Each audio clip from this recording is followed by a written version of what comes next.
Yeah, we got last one. We got to take it back home. Nelly, Ashanti, are they? Is this official?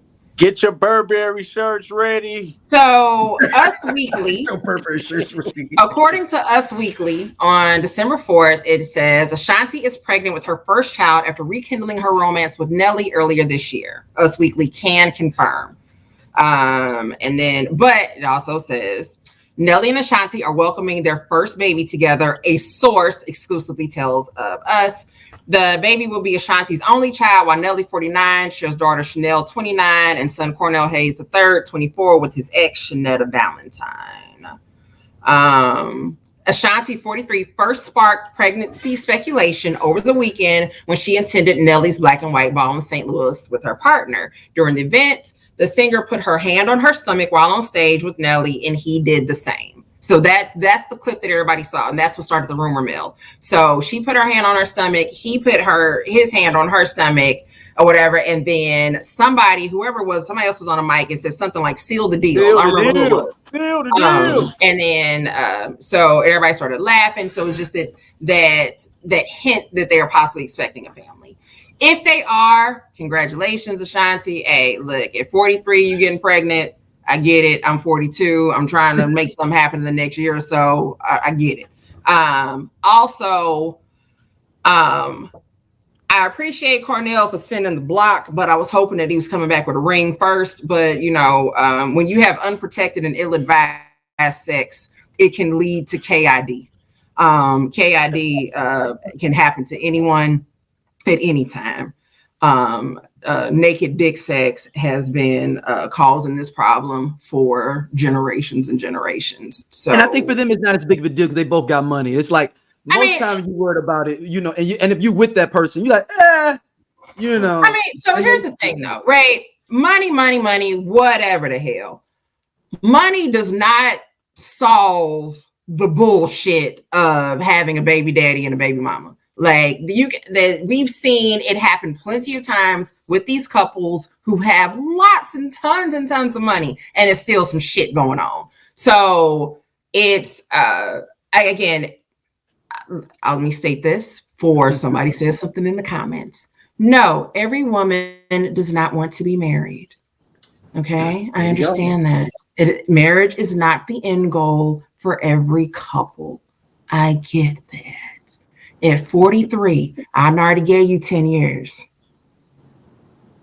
I'm going to give you another 20 years of being your girlfriend.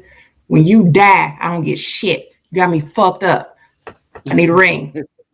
Before this baby comes out, my last name needs to be Haynes. That's all I'm saying. That's it. Thank you for, and that's on me. But that's why me and Cornell are not together.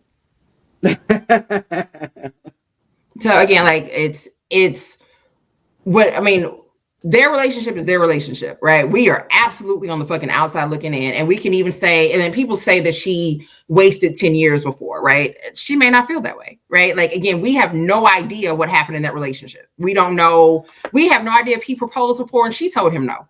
Yeah. We just assume in general that we can assume things, but we have no clue what happened in that relationship, right? We don't know how many times, we don't know if they actually were engaged and we just didn't know about it. Right? Like we might be engaged now, we don't know about it. They might be engaged now, we don't know. They can be married right now, we don't fucking know. So all we know is that they were together before, they weren't together, and now they're back together, and we think she's pregnant. That's what we know. Those are literally the facts that we have about all of this. So like I said, for her, and it's the other part again, with her being 43, when you are older and you are trying to have a kid, like, I mean, yes, Janet just had a kid at 57. Everybody's trying to do that shit. Okay. Like, yes, it's possible. No one is really trying to wait that long to have a child. Right? Like, aside from the toll that it will take on your body, nigga, I'm sleepy now and it's just me. I'm tired right now. Like, to have to chase around a toddler at 50 something. It's what did Bill Cosby say on the Cosby Show? They're gonna be leaving our home, and they're gonna be putting us in a home at the same time. Like by the time that child leaves home, we're gonna be ready to go into a home. And even now, I think about that. Right, if I have a kid now, in the next year or two, right, 20 years from now, when that kid is like fully out my house, I'll be in my early 60s. Okay, cool. I'm good with that. I'm fine with that. I'm not trying to be 50 with a brand new baby. Because when they leave your home at 20, you 70. I'm 70. There's a big difference. I'm 70. And then you also think about, true enough, with having a kid, it doesn't matter if we have them young or old. You can leave at any time, right? Mm-hmm. But it's also, I want to be around for my kid as long as I possibly can, right? I don't want to leave them when they're 20. Right. You don't want to leave them at all. But I feel like me passing away with my child being 20 versus me passing away when my child is 40 or 50 is completely different. Right. So, but like I said, so Ashanti, there are some days where I'm like, I know I want a ring first and then a baby. But it's some days where I'm like, okay, maybe we just go ahead and have this baby first, though, because that's when that jagged edge coming. We ain't getting no younger. We might as well. You know, younger. Thinking look, I'm baby. I know you want to marry me. Maybe we should just go ahead and have a kid now, though, because I'm these knees ain't getting better, and I get getting sleepy around 8 o'clock. So and I'm starting to get hot flashes. So I don't know how long this is gonna be. Yeah, right. So it's like, all right, so you're trying to get it together. But if I'll say this, if she's happy, I'm happy. Mm-hmm. It's not even like if you like it, I love it, right? If you like it, I like it. Nelly is happy. I ain't seen Nelly that's happy. And we talked about him in the segment on the Grammys. Oh, I think that's all of them cheese, all the teeth.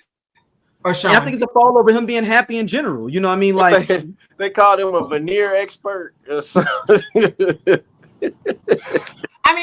He has been every picture that I've seen him recently, all of those teeth showing. Mm-hmm. All of them. So again, if y'all are happy in what you have, who the fuck are we to say anything, right? Again, like about a marriage, about whatever, right? About spinning the block. It's the look on their faces, right? And sometimes it is about the look on someone's face when you see them next to somebody, right? How their face lights up, right? When they're talking about that person, whatever, right? And if he makes her smile, if she makes him smile like that and she's happy, hey, we didn't say anything. Who's more mad though? From this is one of my last questions here for the show. Who's more mad, Irv Gotti or Ali? Irv. Yeah, Irv. Ali was just mad when the rest of the ticks pulled up to perform. Like, you scoundrels.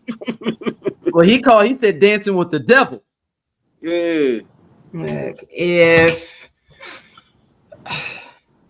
So how long is it before Irv Gotti comes out with an interview talking about it was some bullshit what she did getting pregnant by this St. Louis nigga?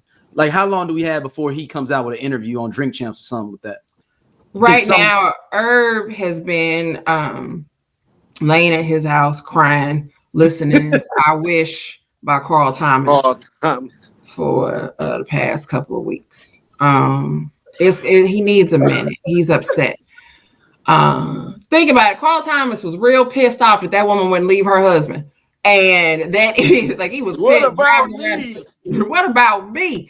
Irv, and like I said, as Ashanti said, Irv was like, she's like he was married, like we messed around for like that small time, but like he was like, we only messed around. She's kind of like, but what? Like, why are you mad at me? Like, why are you bringing this up now? Like, it's legit like that dude that you let touch you, feel your boob or something in the 6th grade, and he's still holding on to that. Or you can take it a little further. It's the lame dude you gave some pussy to. You didn't know he was lame until after you gave him some pussy. You did not know that he was lame until after you gave him some pussy, and that's when you found out this nigga lame as fuck. And he's still running around talking about he hit, but that was 20 years ago. He's still telling everybody that you hit. It's like, nigga, like, Like, okay, nigga, like, so, like, okay, you got me in 2001. That's Like, two different lifetimes. Like I changed every 5 to 10 years. Like you low key pulled me in 2001. We was like I was fucking on still an air. asking to drive my mom's car. Nigga, like, hello? Nigga, like we was fucking on an air mattress in your mama basement in 01. And you want to bring this shit up today? You need to be ashamed. You need to quit telling people that story. Actually, hey, this cool ass Scott from the I Love 90s Music Podcast. Hit that subscribe button right now. Like it on the SOLC Network. You finna get all the real deal on the 90s, the 2000s, and the splash of that 80s. Do it right now, man, and I'll be your friend.